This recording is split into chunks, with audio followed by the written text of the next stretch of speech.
क्या करूं, मैं इतनी सुंदर हूं तो। श्रीवास्तव मौसी का जब बेटा हुआ था, उन्होंने तभी ठान लिया था कि अपने बेटे के लिए सबसे सुंदर लड़की का हाथ मांग कर लाएंगी। श्रीवास्तव मौसी को भी बचपन से हीरोइन बन के रहने का बड़ा शौक था, तो बहू भी उनको हीरोइन जैसी ही चाहिए थी। एक दिन उन्होंने मिस गाजियाबाद डिम्पल से उसकी शादी करवा दी। यहाँ बस एक ही दिक्कत थी, डिम्पल को फेस मास्क बनाना तो आता था, पर आटा गूंथना नहीं आता था।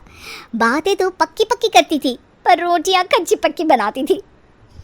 कमला बहन, मानना पड़ेगा, आप शहर की सबसे सुंदर लड़की को ब्याह कर ले आई है अपने बेटे के लिए। अब इसमें हमने तो कुछ नहीं किया भाई साहब, सब ऊपर वाले की कृपा है। जी जी, तो क्या क्या कर लेती है आपकी बहू? सब कुछ। जाओ बेटा डिम्पल, शर्मा जी के लिए थोड़ा नाश्ता पानी बना लाओ। डिम्पल नज़दीक जाकर श्रीवास्तव मौसी के कान में फुसफुसाती है। मम्मी जी, नाश्ता बनाना तो नहीं आता, सिर्फ पानी ले आओ। अरे बेटा, तुझे देखने कितने लोग आए हैं, इन सबको पानी पिलाने का ही इरादा है क्या? सुंदर हूँ इसलिए देखने आए हैं। क्या करूँ, मैं इतनी सुंदर हूँ तो अभी बताओ ना, क्या करूँ मैं? अरे बेटा, कुछ मत कर, खाना बनाना सीख ले बस। श्रीवास्तव मौसी के लिस्ट में सुंदरता सबसे ऊपर आती थी और उन्हें उसी का फल मिला। उनके बेटे अशोक ने एक दिन माँ से शिकायत की। माँ, कैसी बहू ढूंढ कर लाई हो?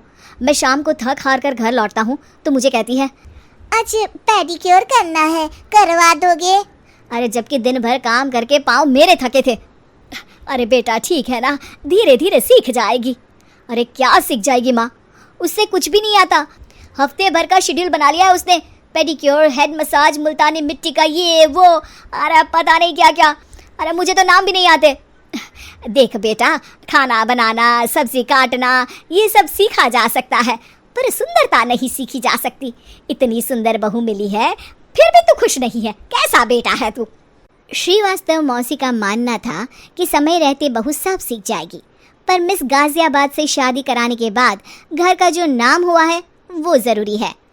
अरे सबकी बहू खाना बना लेती है, हमारे घर में तो काम वाली दीदी भी है, पर हमारे घर में जितनी सुंदर बहू है ना, उतनी किसी के घर में नहीं।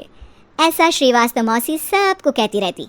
फिर एक दिन वो हो गया जो नहीं होना चाहिए था, डिम्पल को पिंपल हो गया। डिम्पल घर में छुपी बैठी थी, पर ऐसी खबर छिपती कहाँ है। शर्मा जी घर में अपने बेटे की शादी का न्योता देने आए तो उन्होंने पूछ लिया, अरे आज आपकी बहू नहीं दिख रही? हाँ, वो ना थोड़ा काम में बिजी है, आती ही होगी। और इतने में डिम्पल सही में किसी काम से वहाँ आ जाती है। बस शर्मा जी की नज़र पड़ जाती है डिम्पल के पिंपल पर, जो उन्हें चांद पे दाग जैसा लगता है। पूरे शहर में बात फैल जाती है कि डिम्पल को पिंपल हो गया है। ये दिक्कत काफ़ी गंभीर थी और श्रीवास्तव मौसी को पता था कि अगर ऐसा चलता रहा तो उन्होंने जो हासिल किया था सब मिट्टी में मिल जाएगा। उन्होंने फट से डिम्पल को अपने कमरे में बुलाया। अरे बेटा, शर्मा जी के बेटे की शादी 1 हफ्ते में ही है, हमें उससे पहले ही तुझे वापस सुंदर बनाना पड़ेगा। तू बता, तुझे मेकअप के लिए क्या क्या चाहिए? डिम्पल की दी गई लिस्ट का सामान श्रीवास्तव मौसी शाम को ही ले आती है और उसके बाद शुरू होता है डिम्पल का मेकओवर। 1 हफ्ते में सारे क्रीम्स पाउडर टेस्ट हो चुके हैं और डिम्पल और श्रीवास्तव मौसी रेडी हो जाते हैं शर्मा जी के बेटे की शादी के लिए। शादी के दिन डिम्पल बहुत सुंदर लग रही थी। श्रीवास्तव मौसी को उम्मीद थी कि बस अब तो हर जगह वो और डिम्पल ही छाए रहेंगे, चाहे शादी किसी की भी हो। पर जब वो शादी में पहुंचते हैं तो उन्हें बाहर शर्मा जी लोगों का स्वागत करते मिलते हैं। अरे कमला जी, सही समय पर आई हैं, आप ही का इंतज़ार था। हमने भी हमारे बेटे के लिए मिस अहमदाबाद ढूंढी है। डिम्पल और श्रीवास्तव मौसी दोनों के मुंह खुले के खुले रह जाते हैं शर्मा जी की बहू को देखकर। वो तो डिम्पल से भी ज़्यादा सुंदर थी। क्यों, हमने भी अच्छी बहू ढूंढी है ना? हाँ शर्मा जी, बाकी आजकल के ज़माने में सुंदरता से क्या होता है भाई।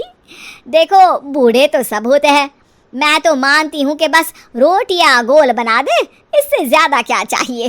सुंदरता का क्या है, ढल जाती है, पर गुण वो हमेशा रहते हैं। अरे बाबा, इतना बड़ा ज्ञान आपको कोई गुरु भी नहीं देता जितना बड़ा ज्ञान आपको एक छोटे से पिंपल से मिल गया। अगले दिन जब अशोक डिम्पल से बात कर रहा होता है, कल शादी में मिस अहमदाबाद के बाद सब मिस गाजियाबाद यानी तुमको ही देख रहे थे। क्या करूं, मैं इतनी सुंदर हूं तो आप ही बताओ क्या करूं? क्या करूं मैं तो कहती हूँ कि घर का कोई काम कर या फिर बाहर अपने लिए कोई काम ढूंढ ले। हैं? क्या कहा माँ जी? हाँ जी, सुंदरता का क्या है? कल तूने मिस अहमदाबाद से मात खाई, आगे कोई मिस हैदराबाद आ जाएगी या मिस फैजादाबाद आ जाएगी, इसलिए काम पर ध्यान दो। हाँ। और कुछ महीनों बाद, अरे बहू, काम करने के बाद तू सुंदर नहीं, अति सुंदर हो गई है।